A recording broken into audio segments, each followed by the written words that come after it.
thought I would actually stream this a little bit later than now, basically.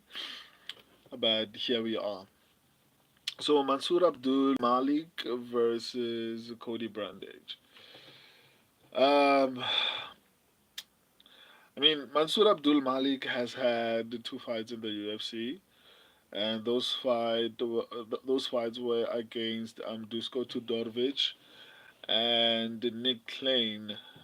Let me see who Nick Lane. Okay, I don't know how good of a win that is because in the UFC, Nick Lane has only had one fight, and that fight is Mansur Abdul Malik. So I don't know how much of a good win I should put stock on that particular win.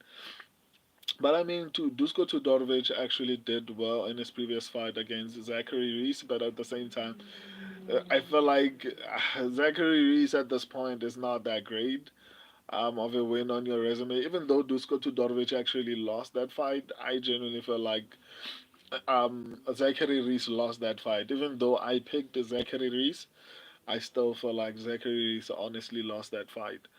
Um, so I don't know. It's hard to quantify the level of competition, but so far so good for him because in all those two fights when he fought Dusko Tudorovic as well as Nick Klein, he finished both of them. He finished Dusko Tudorovic in the first round via TKO and finished Nick Klein in the second round via TKO. So I mean that's a good sign. It shows that they were not on his level, as opposed to Zachary Reese going to a decision with Dusko Tudorovic. It shows that Zachary Reese is a bit trashy, especially because I think he lost that particular fight. Mansur Abdul Malik actually finished him, so that shows levels. It shows how good he is. So as far as Cody Brundage, I mean Cody Brundage is not good, man. In all honesty, I get that he performed particularly decently against what do you call him, Bo Nickel, but Bo Nickel just got exposed. So I mean, if you're losing to Bo Nickel, it shows how not good you are. And I guess I know what do you call him, Cody Brundage just had like a first round TKO against Julian Marquez, but still for me it's hard to give him a lot of credit for that, to be honest. Um, Sincerely, because I genuinely don't feel like Cody Brundage is particularly great, to be honest. So he just beat Marquez. I don't know what happened between him and Abdul Al Hassan. Let me actually check. Let me actually double check this. Okay, the UFC just says it could not continue. But they say round one. I don't know who couldn't continue. I can't remember that fight actually taking place. Um, he then lost to he lost to Bo Nickel. Before that, he beat Zachary Reese via a fluke slam. Lost to Jacob Malkoon, but actually acted like he was actually hurt. He won via disqualification. He lost to Cedricus Dumas. I mean, Cedricus Dumas is not a good win, man. So Cody Brundage, to be honest, is not particularly good. He beat what do you call him, Vieira. He lost to Alexander um but again what's his name? Let me try to pronounce his Michal Oleksi Chechik. I don't know if I'm pronouncing his name properly.